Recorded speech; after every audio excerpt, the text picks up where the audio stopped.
In this episode, we'll be covering the second Charitar. This will be one of the most important Charitars you will hear, because all the stories that are going to come thus forth will be sitting in the laps of this Charitar. This Charitar is an overlaying story in which Guru Sahib presents a theme. Guru Sahib presents a environment, produces some characters, and within those characters' conversations will come the next further stories that we'll hear. So Sat Singh Ji, let's come together.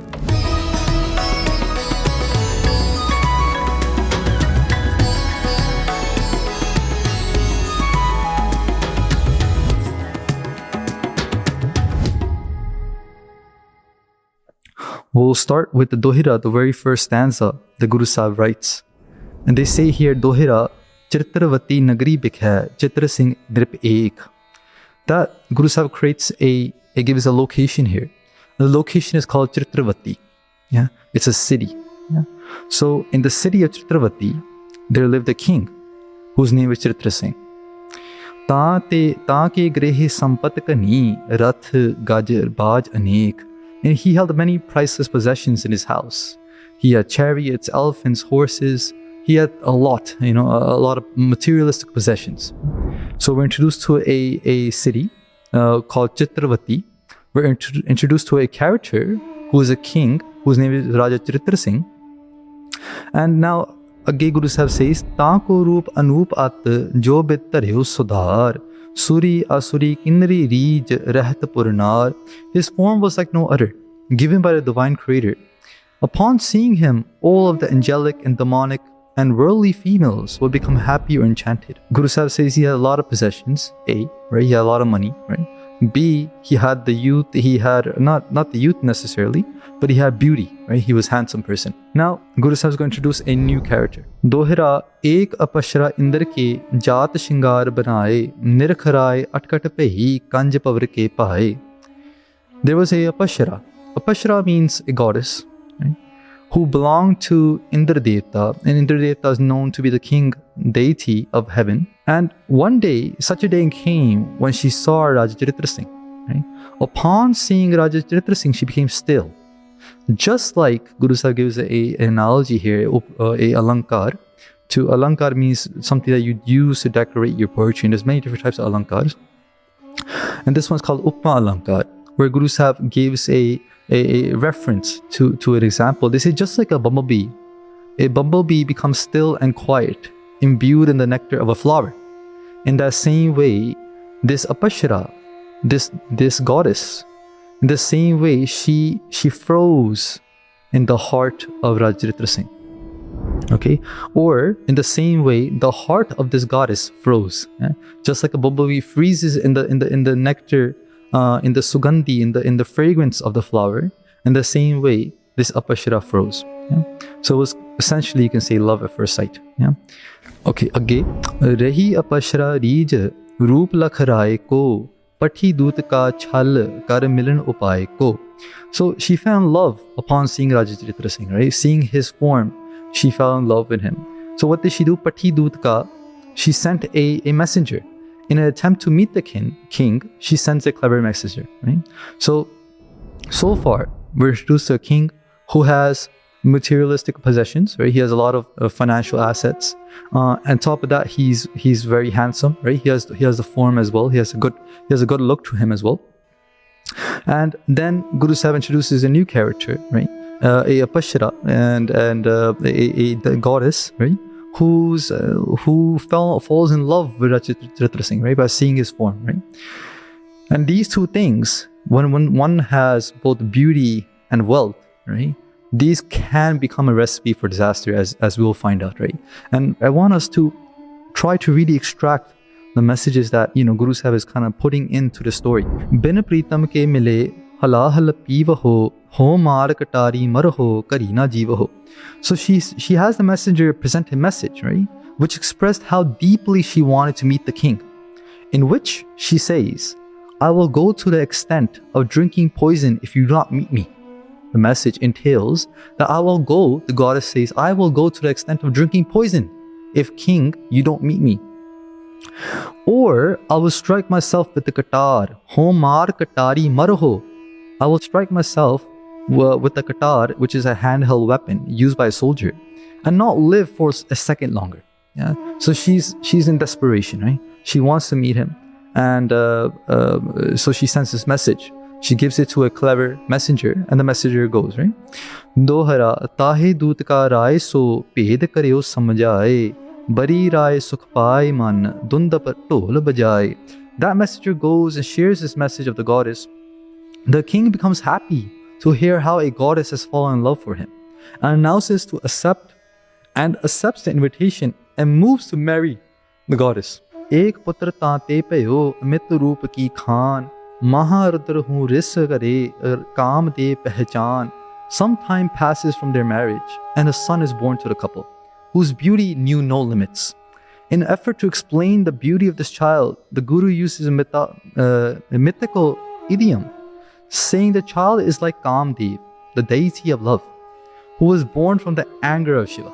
Dohara bahut bars sang apashara upat mane bhog bohar apashara indra ke jaat pei udlog. The king Raja Chartir Singh spent many happy years with his wife, but eventually a day came when the goddess flew away back to her own home unannounced. So far, the king accepts the invitation. He goes to meet the goddess. They have a marriage, right? Some time passes, they have a kid, right? And some more time passes and she leaves unannounced, right? And what I think about this is that a goddess, right? A goddess, we know, doesn't age like a human does, right? According to mythology. If a goddess doesn't age like a human does, when Raja Chartir Singh got older and older, eventually she, lost that reason that she fell in love with him for the first place, right? She fell in love with him for his Javani, for his youth, right? For his beauty that he had, right? Now, since he doesn't have that, she's no longer interested, maybe, right? And that's why she flew away. Okay.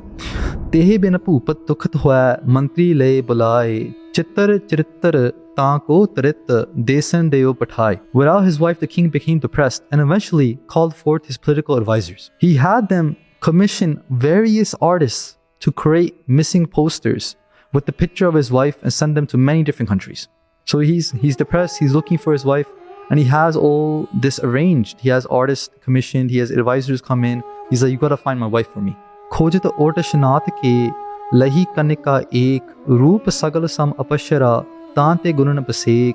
Upon searching, a female was found in the eastern state of India, Orissa.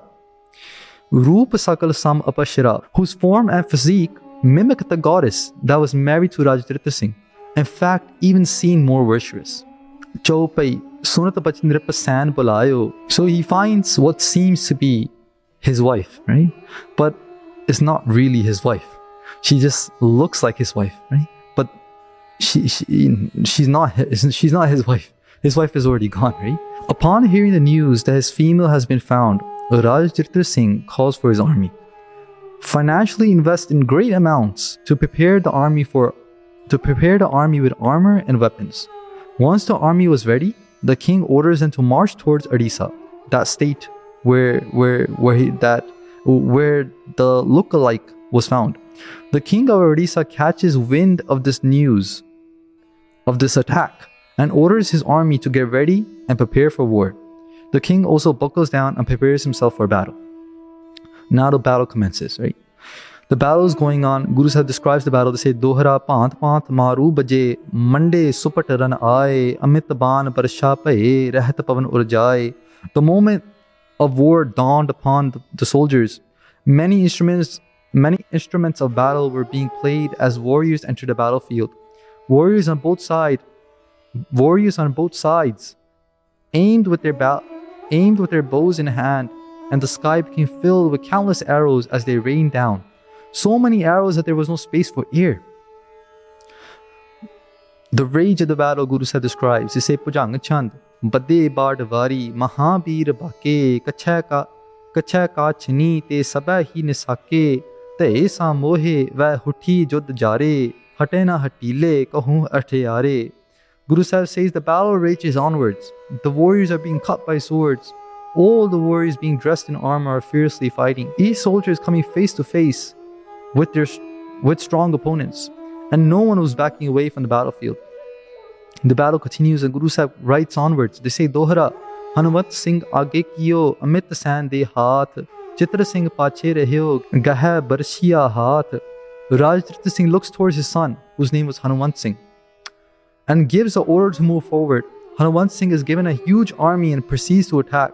The king himself stays back, holding a spear in his hands. Now Guru Sahib describes the warriors, how the warriors fought so bravely. They say, Savaiya, Haak hajar Himalaya so, halka han kya, hatvar nahu ke. Thousands of soldiers whose bodies were like the Himalayan mountains came forward and uttered war cries. Himmat baad hir loe lo, kar le hatiyar ha keh tuke. Hanumant Singh and his army took courage and held their weapons. Har uthyo girhim halachal hirat lok hari har juke. From the sounds of battle, Mount Meru, the mountain where Shivji sits on, shook, and the people of the angelic realms have started to look at this battle. Har gire bin hare raha, ar haath lage ar hasi hunu ke. The opposition of Hanumant Singh fell over with loss, while for Hanumant Singh this battle was laughable. Guru Sahib is describing this war in such detail, and you can tell with every retelling that Guru does, right? Even a newer story or a story that's coming out of Guru Sahib's creativity, the focus has always been Dharm Yudh. Always.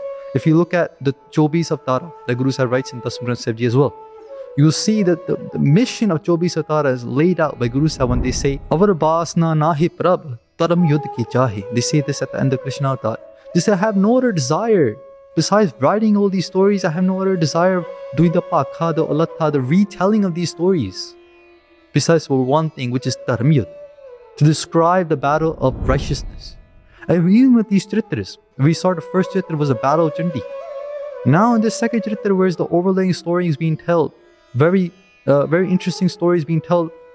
Within that, there's now a big pause, and the pause takes place to describe a huge battle. The Guru Sahib just could have said they fought and this is what happens at the end. But no, they describe the battle so carefully. They describe each action the soldiers are taking. They describe the battlefield and all the mechanics involved. It shows the passion of the Guru. Their reason of writing their Bani. In the praise of the warriors, Guru Sahib writes, Savaiya, Pari pere ran mein tablo jablo nehsar ki tar lapete, satur ki sain tarangan tol hua ta main tarang tare khatarete. The warriors stood foot strong on the battlefield until they became victim to the sharp end of the sword. The Guru uses the following rhetorical device to express the beauty of the soldiers. They say that enemies are like the flowing river, whilst Hanumant Singh and his army swing through it in bliss. Yeah, so you can see these rhetorical devices being used, these idioms being used, shingar being used, these alankars being used in Guru Sahib's writing. Maharaj says that the enemies are like the flowing river, while Hanumant Singh and his army swim through it in bliss. Hanumant Singh and his army are happy. They're because they're going to be walking towards victory right now. Dohra mar odsha rai ko lai suta teh jeet. The battle ends and Raja Charitr Singh achieves victory. The king of Odisha is killed and the daughter of whom is won over. Bari rai sukh paaye man shastra ki reet. Raja Charitr Singh marries the woman as per traditions of the Shastras, the traditions of ancient India. So the name of this female was Chitramati. And I just want to pause here to just describe about the naming conventions that Guru Sahib is using. The name of the city that Raja Chartir Singh rules over is Charitravati, the word Charitir. The name of the Raja himself is Chartir Singh. The name of his wife was Chitramati. Right? You can see the image that Guru Sahib is painting here. Yeah, and the Bani is called Charitropakhyan. The composition is called Charitropakhyan, right?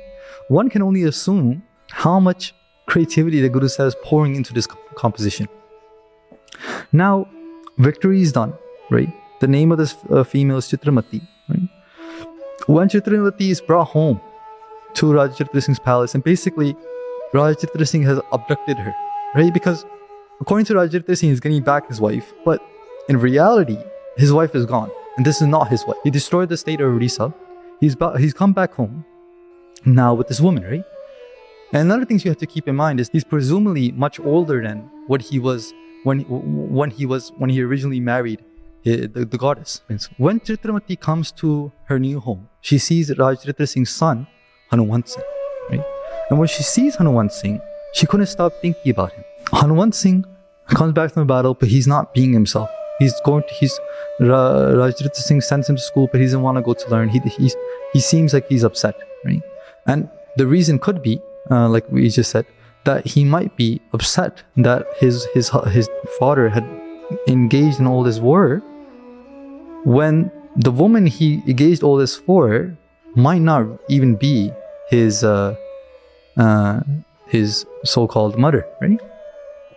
So now this new woman, right, who's been brought in, whose name is Chitramati, she has a crush, or she has some feelings for Hanumant Singh, you know, and she's going to express that now. Dohra at anup sundar suras mano main ke ain mo man ko mohat sada mitra tihare nain. Since Chitramati has been sent to talk to Hanumant Singh alone, right?